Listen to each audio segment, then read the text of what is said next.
Growing up in a loveless home, my story of family pain. I think I first realized something was different about my family when I was 6. It wasn't any one thing, but a series of tiny moments, a slow, creeping awareness that bloomed into full clarity over years. My parents never looked at me the way other parents looked at their kids.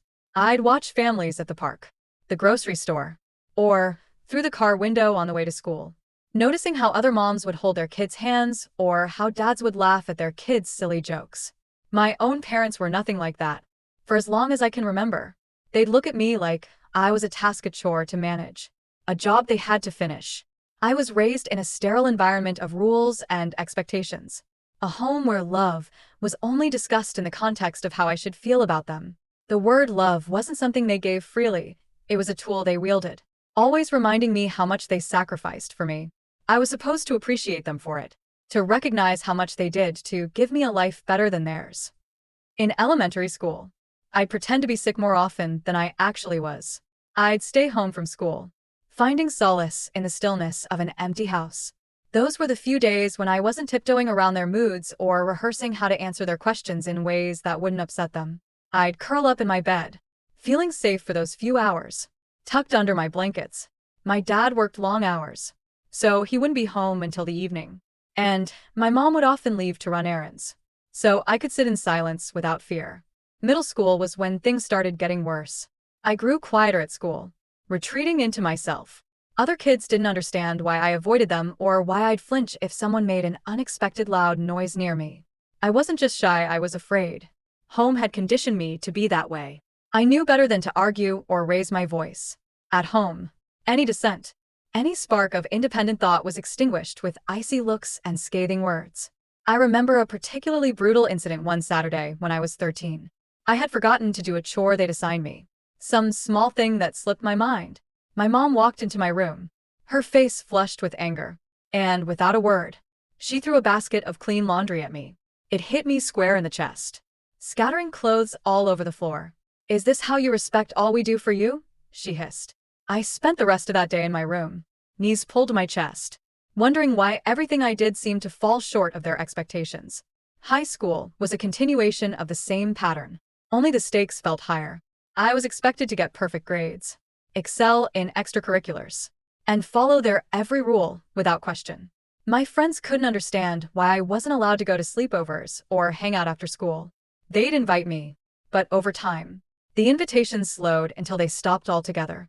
I could tell they thought I was rude or uninterested, but I didn't know how to explain my reality to them without sounding pathetic. I remember once, during sophomore year, one friend actually came to the door to see if I could join their group for a movie night. She hadn't given up on me yet.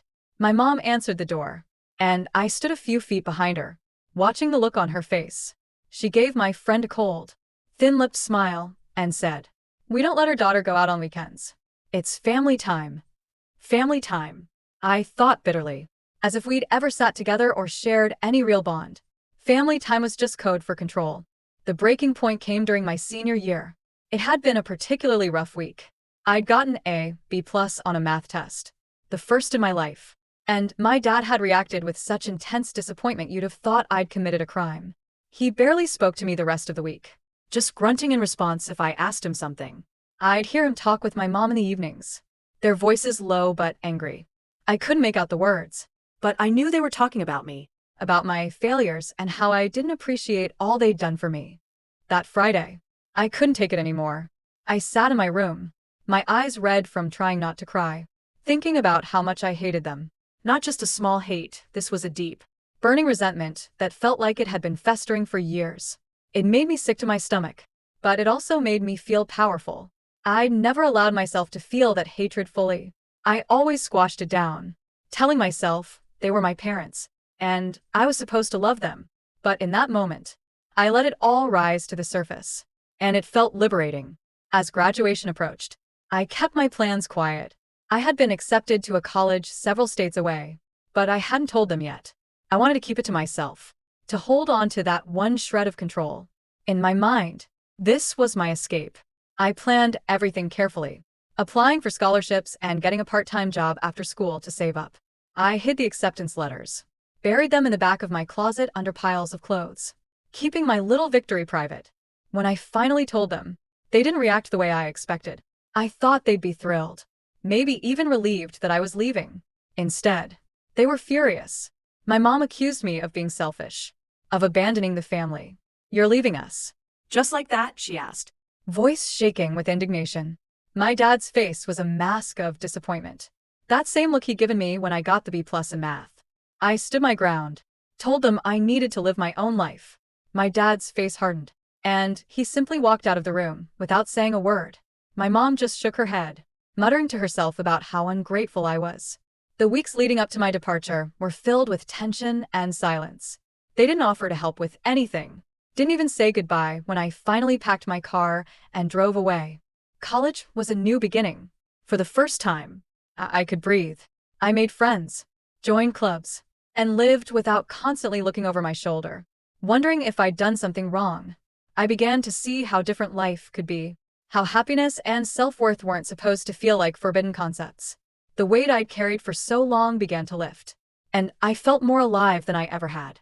Still, that anger lingered, simmering just beneath the surface. I'd thought leaving would be enough, that the distance would make everything fade. But it didn't. The resentment followed me, a shadow that I couldn't quite shake. I hated them for the years of fear, for making me feel like I was never enough. Sometimes, I'd lie awake at night, the memories of their words and actions playing in my mind like a broken record. The healing process has been long and complicated. Therapy helped, giving me a space to voice the things I'd held inside for years. I learned that it was okay to be angry, that my feelings were valid. I realized that I didn't have to forgive them to move forward. Forgiveness wasn't something I owed them. It was something I could choose. Or not. On my own terms. I'm in my mid-20s now, and I've started to build a life that feels like mine. I have a job I love, a supportive partner, and friends who feel more like family than my own parents ever did. I still feel the scars of those years, the lingering bitterness and pain, but I've learned to manage them. I know I may never completely heal, and I may never reconcile with my parents, but I've accepted that. I've come to terms with the fact that some relationships, no matter how hard we try, are just too broken to fix. I've learned to live without their approval, to find my worth outside of their expectations. I've finally let go of the idea that I have to love them just because they're my parents. It's okay to move on, to create a new family of people who truly care about me. It's okay to release the past and walk forward, carrying only the parts of myself that I want to keep. And for the first time in my life, I feel free.